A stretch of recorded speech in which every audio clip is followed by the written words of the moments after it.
Hello guys. तो consolidation की अपन बात कर रहे थे लास्ट वीडियोस में। तो नेक्स्ट अपन कंसोलिडेशन के अंदर ही कुछ नेक्स्ट जो डिजीज़ है उसके बारे में बात करेंगे। लास्ट के अंदर मैंने पीटीबी एंड पोस्ट पीटीबी, आप बोल सकते हो कि प्राइमरी ट्यूबरकुलोसिस और पोस्ट प्राइमरी ट्यूबरकुलोसिस की मैंने बात की थी। नेक्स्ट अपन बात करते हैं एस्परजिलोमा। तो जैसा कि आप देख पा रहे हैं, एक सिटी मैंने यहाँ पे दिखाया है आपको, ठीक है। This is the right lung, this is left lung, ठीक है। तो अभी इसके अंदर आप देख पा रहे हैं कि दिस इज ए कैविटी, यहाँ पे कैविटी है। क्यों? क्योंकि यहाँ पे देखिए वेस्कुलरिटी आपको दिख रही है, यहाँ पे कोई वेस्कुलरिटी नहीं है, ठीक है। आपको खाली एक जेट ब्लैक जैसे ट्रेकिया है, यहाँ पे ट्रेकिया भी डिस्टोर्टेड हो रखी है। तो उसकी तरह जेट ब्लैक यहाँ पे आपको एयर दिख रही होगी, या बोल सकते हैं कि जेट ब्लैक ट्रांसलूसेंसी आपको यहाँ पे दिख रही होगी। और साथ में से लग रहा है कि यहाँ पे एक मास लाइक स्ट्रक्चर है यहाँ पे, ठीक है। तो एस्परजिलोमा लास्ट में क्या आ रहा है? ओ एम ए, ओमा। ओमा मतलब tumour. This is a mask like fungal ball of Aspergillus fumigatus occurring patient with normal immunity with pre existing cavities. तो जिनको ये पोस्ट प्राइमरी टीबी का ही फीचर है एस्परजिलोमा, जो पहले टीबी हुई थी उसके बाद में आपका फाइबर कैविटी डिजीज बन जाता है, मतलब फाइब्रोसिस हो गया और साथ में कैविटेशंस हो गया। तो उसके अंदर धीरे धीरे जब उसकी इम्यूनिटी नॉर्मल होती है तब बनता है। इम्यूनिटी अबनॉर्मल हो या लो हो तब तो एस्परजिलोसिस हो जाएगा, जिसको अपन इन्वेजिव एस्परजिलोसिस बोला जाता है। लेकिन यहाँ पे नॉर्मल इम्यूनिटी होती है, तो यहाँ पे खाली फंगस अंदर आई, इनहेल हो, यहाँ पे अंदर की ग्रो करती है और इसके एक बोल सकते हैं कि यहाँ पे जो कैविटी है वहाँ तक जो इन्फेक्शन है कन्फाइंड रहता है, ठीक है। ये इन्वेजिव नहीं होगा, खाली एक फंगल बॉल की तरह यहाँ पे बनेगी, ठीक है। तो इसको अपन क्या बोलते हैं? एस्परजिलोमा। तो mainly tuberculosis post primary TB के अंदर मिलता है। इसके अलावा जहाँ पे भी कैविटी या सिस्ट लाइक स्ट्रक्चर बनती है तो वहाँ पे भी ऐसा मिल सकता है। एग्जांपल के लिए सार्कोइडोसिस, ब्रोंकिक्टेसिस, पोस्ट ब्रोंकिक्टेसिस भी ऐसा आपको मिल सकता है। इसके अलावा bronchogenic cyst, pulmonary sequestration, PCP pneumonia and pneumatocele. Yes, तो जहाँ भी मैंने बोला सिस्ट और सिस्ट लाइक स्ट्रक्चर्स होगी, जैसे सिस्ट हो गई, आपके न्यूमेटोसील हो गया, ब्रोंकिक्टेसिस हो गया, तो वहाँ पे ऐसा मिलेगा। तो अब आप देख सकते हैं यहाँ पे क्रिसेंट आपको दिख रहा है। This is a semilunar structure, है ना। तो एयर जो है वो सेमिलुनरी जो है आपको दिखाई दे रही है। तो इसको क्या बोलेंगे?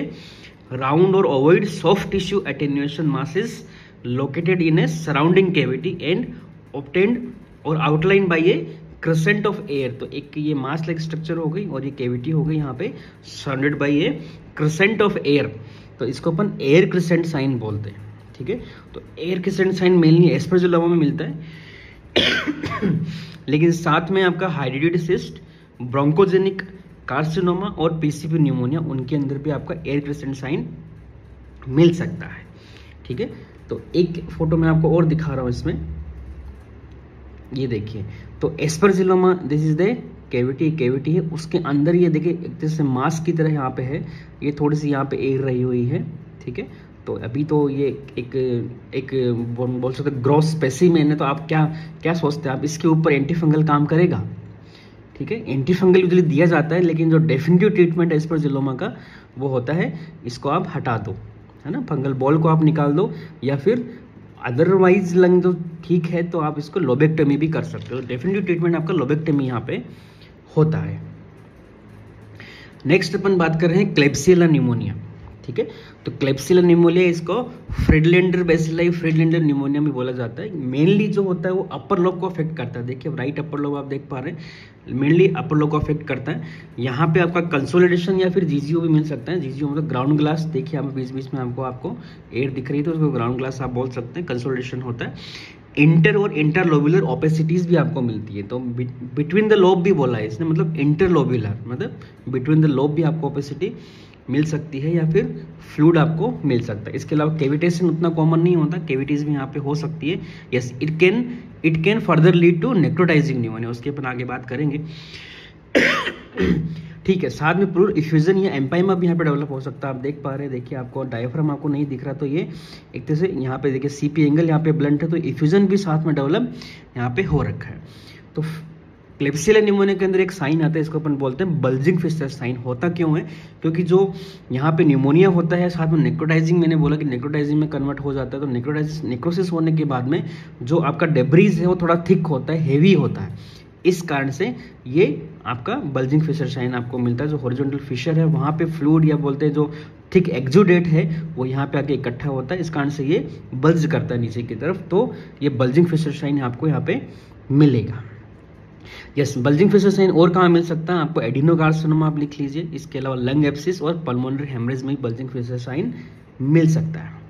ठीक है, तो अपन मैंने बात की नेक्रोटाइजिंग हो सकता है, तो अपन नेक्स्ट नेक्रोटाइजिंग न्यूमोनिया की ही बात कर रहे हैं। तो नेक्रोटाइजिंग न्यूमोनिया मतलब क्या हो गया कि जो पूरा लंग है उसी में नेक्रोसिस हो गया। देखिए ये पूरा नेक्रोज्ड पार्ट है, यहाँ पे एयर आ गई है, खाली पूरा लंग टिश्यू चला गया है। यहाँ पे जस्ट बाइफर्केशन हुआ, ट्रेकिया है, उसके पास में ये राइट मेन ब्रोंकस हो गया। तो यहाँ पे देखिए पूरा अपर लोब जो है लंग का चला गया है। यहाँ पे भी देखिए लेफ्ट अपर लोब है, यहाँ पे भी नेक्रोसिस। तो यूजुअली ये बायलेटरल होता है। ठीक है, यूनिलेटरल भी हो सकता है, कुछ जरूरी नहीं है, लेकिन बायलेटरल भी यूजुअली मिल जाता है। तो यहाँ पे न्यूमोनिया है characterised by necrosis within infected lung tissue. यहाँ पर नेक्रोसिस साथ में आपको देखने को मिल रहा है। तो कॉमन कोज इसका जो होता है स्टेफ ऑरियस। इसके अलावा मैंने अभी बताया क्लेप्सियला, इसके अलावा स्यूडोमोनास, हीमोफिलस इन्फेक्शन, ये सब यहाँ पे होते हैं। सीटी के अंदर मैं बात करूँ यहाँ पे heterogeneously enhanced consolidation with air bronchogram and cavities with consolidation भी आपको मिल सकता है। इसके अलावा नेक्रोसिस मैंने आपको बताया, नेक्रोसिस यहाँ पे प्रीडोमिनेंटली होता है। वहाँ पे बीच में पार्ट है पूरा, ऐसा लग रहा है कि जैसे छेद से हो गए, तो नेक्रोज पार्ट है पूरा निकल गया यहाँ से। तो दिस इज नेक्रोटाइजिंग न्यूमोनिया।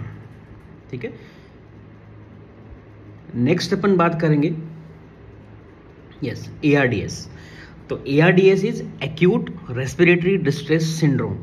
ठीक है, तो ARDS क्या होता है? Acute respiratory distress syndrome. तो यहाँ पे डिफ्यूज कंसोलिडेशन होता है, या बोल सकते हैं कि डिफ्यूज न्यूमोनिया होता है। बायलेटरल यूजुअली ये होगा, यूनिलेटरल भी हो सकता है, लेकिन बायलेटरल यूजुअली होता है। ठीक है, और जो कॉज है मेनली कार्डियोजेनिक यहाँ पे नहीं होगा, तो ये नॉन कार्डियोजेनिक पल्मोनरी एडिमा भी इसको बोला जाता है, लेकिन ये पल्मोनरी एडिमा नहीं, एक तरह से इसको अलग से नाम दिया गया है ARDS, acute respiratory distress syndrome. तो पेशेंट आपके पास में आएगा, शॉर्ट हिस्ट्री के साथ में आएगा, लॉन्ग हिस्ट्री उसकी नहीं होगी। ठीक है, और कॉजेज की इसकी बात करें तो मेनली जो कॉजेज होते हैं पल्मोनरी कॉज होते हैं। इसके अलावा एक्स्ट्रा पल्मोनरी कॉजेज भी होता है, तो आप लिख लीजिए। तो पल्मोनरी कॉजेज में आपका जो होता है वायरल, मेनली जो आपने देखा होगा कोविड के अंदर भी इस तरह का सीनरियो आपको मिला था। कोविड के अंदर भी बायलेटरल आपको इन्फेक्शन लगा था कि पूरा व्हाइट ऑफ द लंग हो गया है, तो वायरल और बैक्टीरियल न्यूमोनिया हो गया। इसके अलावा कोई डेबिलिटेड पेशेंट है ना, कोई CA का पेशेंट है या फिर कोई एल्कोहलिक पेशेंट है, तो उसके अंदर gastric content, yes gastric content inhalation से भी ये बनता है। इसके अलावा बेरियम कॉन्ट्रास्ट इनहेलेशन से भी ये, बेरियम कॉन्ट्रास्ट इंजेक्शन से भी ऐसा बन सकता है। इसके अलावा जो पेरीफेरी के अंदर ड्राउनिंग के केस आते हैं, कोई नदी में डूब गया, कोई कुएं में डूब गया, उसके बाद में पेशेंट आता है सांस के साथ में, तो वो SOB के साथ में, तो आपको इस तरह की पिक्चर यहाँ पे मिल सकती है। तो पोस्ट ड्राउनिंग भी ये कॉमन होता है, मतलब यहाँ पे पानी अंदर भर गया है तो ऐसा कॉमन होता है। इसके अलावा स्मोक इनहेलेशन, जो स्मोक है, फोर्जिन गैस है, कुछ जो खराब गैसेज होती है, उनके इनहेलेशन से भी ऐसा मिलता है।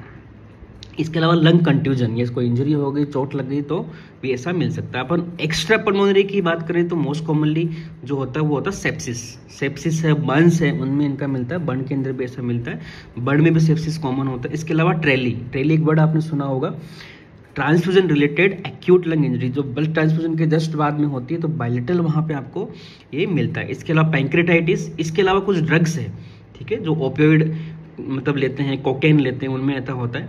इसके अलावा अमायोडेरोन हो गया, सैलिसिलेट्स हो गया, ड्रग्स भी आपका ARDS करती है। ठीक है, तो एक सिटी फिल्म में मैं आपको दिखा रहा हूँ, देखिए ये ARDS और ये यहाँ पे इफ्यूजन है, बायलेटरली भी हो सकता है, यहाँ पे यूनिलेटरल आपको दिख रहा होगा। तो मोस्टली जो डिपेंडेंट पार्ट है वहाँ पे ज़्यादा एडिमा आपको मिलेगा, मतलब जो कंसोलिडेशन पार्ट है वो लोअर लोब्स में आपको ज़्यादा मिलेगा, क्योंकि डिपेंडेंट पार्ट होता है। यदि पेशेंट सोया हुआ है तो ये फ्लूइड देखिए यहाँ पे है, तो डिपेंडेंट पार्ट में आपको ज़्यादा मिलता है। तो ARDS की 3 स्टेजेस होती है, पहली एक्सुडेटिव, दूसरी फाइब्रोप्रोलिफरेटिव और तीसरी जस्ट फाइब्रोटिक। तो एक्सुडेटिव का मतलब क्या हुआ कि जस्ट एल्वेलाई है, उनके अंदर एक्सुडेट की फीलिंग हो गई है, तो कंसोलिडेशन और GGO आपको वहाँ पे मिलता है। लेकिन साथ में आपको क्रेजी पेविंग भी मिल सकता है। क्रेजी पेविंग मतलब क्या होता है आखिरकार? तो क्रेजी पेविंग अपीयरेंस का मतलब होता है कि आपका इंटरलोब्युलर और इंट्रालोब्युलर जो सेप्टल्स हैं उनकी थिकनिंग हो जाती है, तो आपको अलग अलग शेडोज मिलती है। देखिए यहाँ पे आपको थोड़ा नॉर्मल सा लंग दिख रहा है, और यहाँ पे थोड़ा GGO दिख रहा है, और यहाँ पे कंसोलिडेशन भी दिख रहा है। तो 3 अलग तरह की शेडो आपको दिख रही होती है। तो साथ में A ड्रेपिंग भी आपको मिलती है, तो अलग अलग तरह की शेडोज आपको मिलती है। इसको अपन मोजेक की तरह का पैटर्न मिलता है, तो उसको अपन क्रेजी पेविंग बोल देते हैं। तो इंटरलोब्युलर, इंटरलोब्युलर, इंटर एंड इंट्रालोब्युलर सेप्टल थिकनिंग को अपन क्या बोलते हैं? Crazy paving appearance. तो ये मेनली एक्सुडेटिव जो अर्ली फेज है उनके अंदर ये मिलता है। अब धीरे धीरे आपने ट्रीटमेंट किया या पेशेंट को ट्रीटमेंट नहीं मिला तो देखिए बहुत जल्दी ये प्रोग्रेस करता है, पेशेंट मर भी सकता है। ट्रीटमेंट आप कर देते हो तो भी ये आगे धीरे धीरे फाइब्रो प्रोलिफरेटिव स्टेज में जाता है, मतलब अब ये हीलिंग स्टेज में जा रहा है। तो यहाँ पे मेनली रेटिकुलर पैटर्न मिलता है। देखिए पूरा रेटिकुलेशन आपको दिख रहा होगा, रेटिकुलर पैटर्न आपको दिख रहा होगा, और साथ में आपको जीजीओस भी अंदर मिल रहे। ये रेटिकुलेशन जो जाल सा बना हुआ रेटिकुलेशन है, और साथ में जीजीओस भी आपको मिल रहे। तो रेटिकुलर ओपेसिटीज हो गई, रेटिकुलर ओपेसिटीज आपको मिलती है। इसके अलावा साथ में एल्यूलर ओपेसिटीज भी मिलती है, मतलब फ्लफी शेडो भी साथ में होते। तो एक ये मिक्स तरह का निमोनिया, मैंने आपको बताया था निमोनिया के अंदर जो एक मिक्स मतलब पैटर्न भी होता है। मेनली निमोनिया के अंदर एल्यूलर फीलिंग होती है, एल्यूलर पैटर्न्स मिलते हैं, लेकिन यहाँ पे मिक्स पैटर्न मिलेगा। इसके अलावा हनी कोम्बिंग और ब्रोंकिक्टेसिस यहाँ पे डेवलप हो जाता है धीरे धीरे। तो हनी कोम्बिंग, इसके अंदर एग्जैक्टली हनी कोम्बिंग आपको नहीं मिल रही। हनी कोम्बिंग मैं आपको आईएलडी में और अच्छे से बताऊंगा, ठीक है। ब्रोंकिक्टेसिस साथ में यहाँ पे मिल सकता है। लास्ट है फाइब्रोटिक स्टेज। फाइब्रोटिक स्टेज के अंदर क्या होता है कि अब फाइब्रोसिस हो गया तो थिन फाइब्रोसिस होता है। यहाँ पे मैंने बताया था क्रेजी पेविंग है तो इवन इंट्रालोब्यूलर सेप्टिक थिकनिंग भी हो रही है, तो बहुत थिन फाइब्रोसिस होता है। तो यहाँ पे जो फाइब्रोटिक फाइब्रोसिस होने के बाद में क्या होता है कि जीजीओ है वो परसिस्टेंट आपको मिलेंगे, वो नहीं जाएंगे।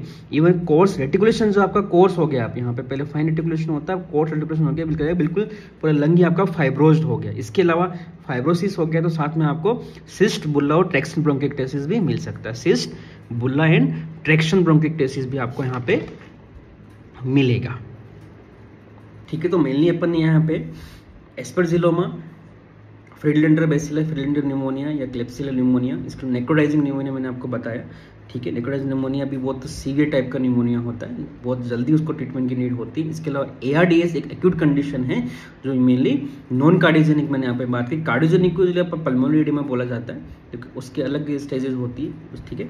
यहाँ पे अब नेक्स्ट वीडियो में अपन कार्डियो पल्मोनरी एडिमा वगैरह इनकी भी बात